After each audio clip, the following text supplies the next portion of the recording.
for daring to advise Nigerians against the ruling party, APC.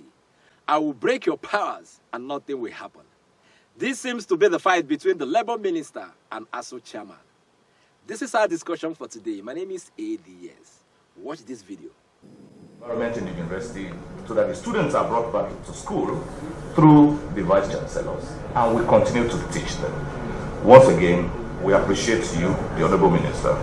Proud to today, the peculiarity of the medical and dental training was increasingly emasculated, triggered by bodies that capitalize on the lack of a voice for medical and dental practitioners in academics, particularly in the university system. In view of the above, I, Senator Dr. Chris Ngike,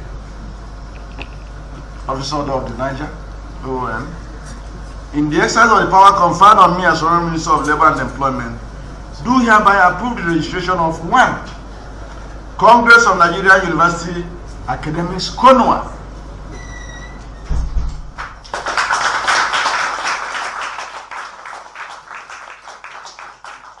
After the Labour Minister, Chris Ngige, accused the Academic Staff Union of Universities, Asuu chairman, of advising Nigerians to vote out the ruling APC government. This happens to be his most recent move to deal with the union, registering two fractional unions to rub shoulders with Asuu and maybe convince their members, if they have any, to get back to the classroom and teach our students. The unions registered by the Labour Minister are Congress of Nigerian University Academics, CONUA, and the Nigerian Association of Medical and Dental Academics, NAMDA. These two unions are expected to do the biddings of the Labour Minister, which includes taking lecturers back to the classroom to teach the students. But do they have the members to pull this through? We will find out.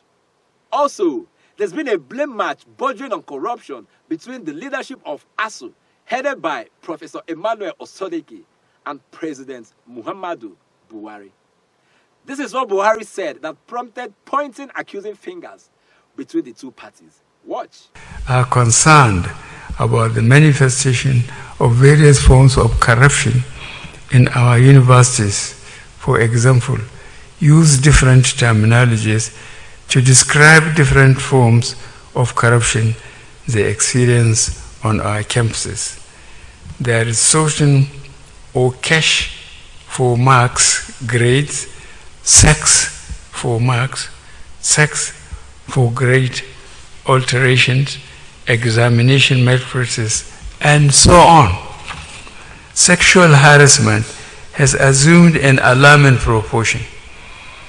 Other forms of corruption include payroll padding or ghost workers, lecturers taking a full-time appointment in more than one academic institution, including private institutions, lecturers writing seminar papers, projects, and dissertations for students for a fee.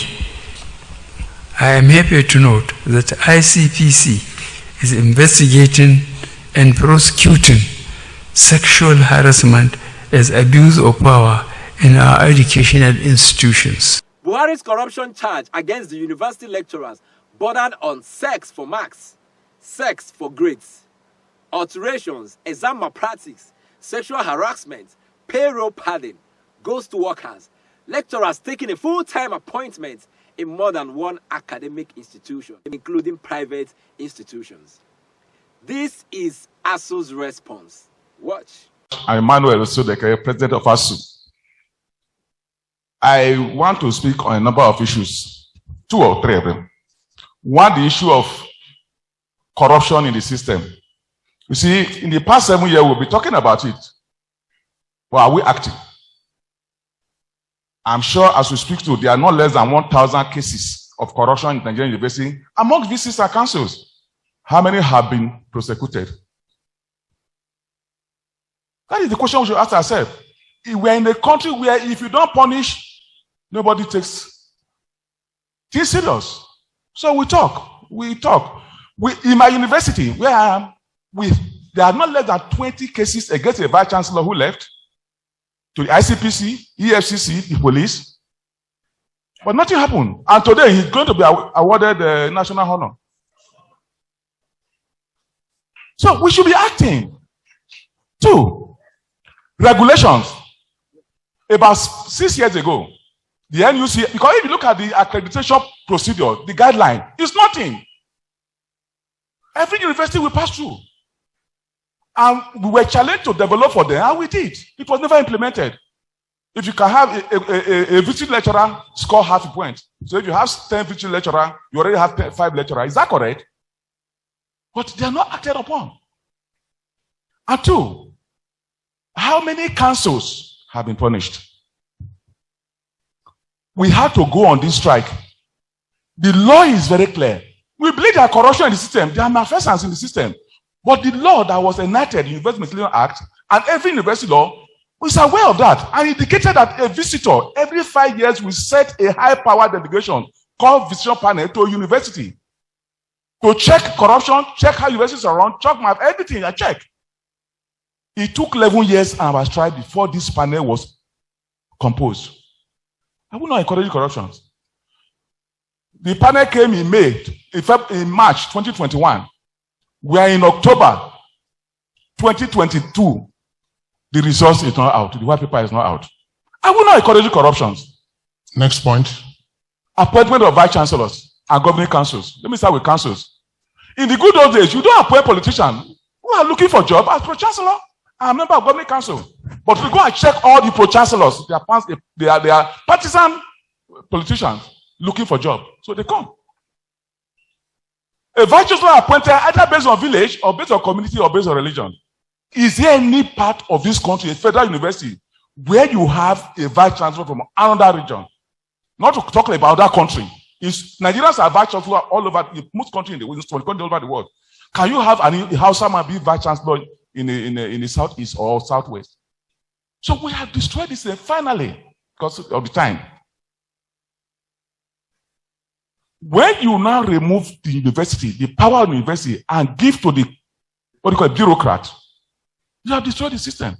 A vice chancellor see a high-power professor that you need to hire for a program. For you to, I think Taurujika said that very well. For you to employ that, you have to go out to the head of service and say, please, let me employ this person. Where does that happen in the world? Finally, somebody also mentioned the issue of, I think it's the first of IPPIS, a university that have a council empowered with management of finances of a university. Now that council does not even know how it's employed, who is paid, and how they are being paid. Taken to an office of accountant general. In which part of the world are we having that? So my idea is that I want to appeal to ICPC. Please prosecute those who have done wrong. We are tired of talking.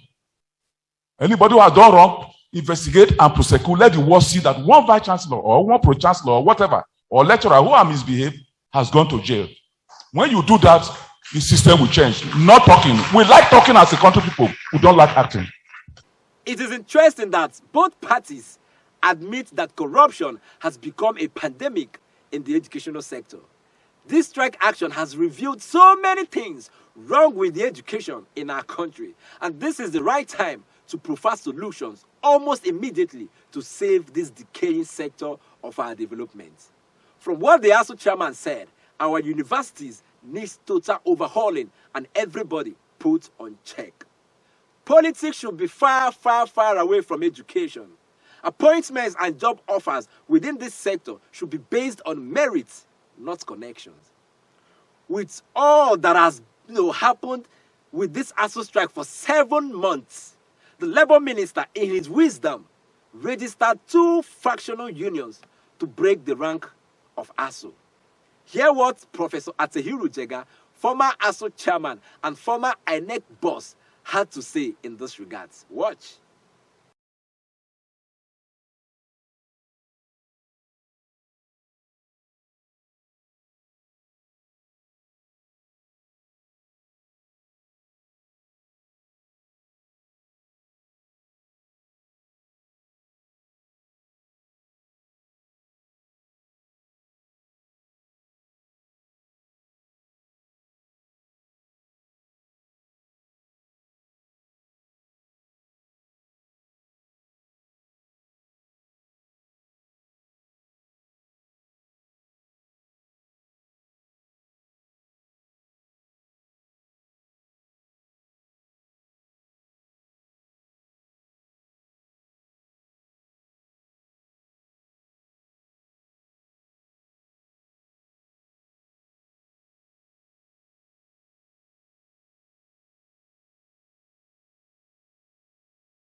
This is truly a recipe for disaster. First, government was still trying to find out a common ground with Asuu when the Labour Minister rushed to the National Industrial Court to force lecturers back to the classroom. Secondly, the leadership of the Federal House of Assembly had a meeting with Asuu and other stakeholders involved, of which the Labour Minister and his team were in that meeting. The best the Labour Minister could do was to walk out on the leadership of the House after accusing the Asuu chairman of campaigning against his party, the ruling party. His absence didn't end the meeting. The House, headed by the Speaker, Honorable Femi Gbajabiamila, again made headways with the union and has gone ahead to meet with Mr. President with the resolutions from the meeting. And now, the same Labour Minister has taken 10 steps ahead of everyone to register 2 fractional unions to break the ranks of Asuu. This in itself isn't a good way to resolve conflicts. Let's hope something is done really quick to avert this disaster waiting to take down university education in this country. Finally, is election cycle. With the right leaders, issues like this won't take long to resolve. Clean up your PVC and let's sanitize the corridors of power come next election. You know how they say it? Vote wise, vote right. I'll see you again.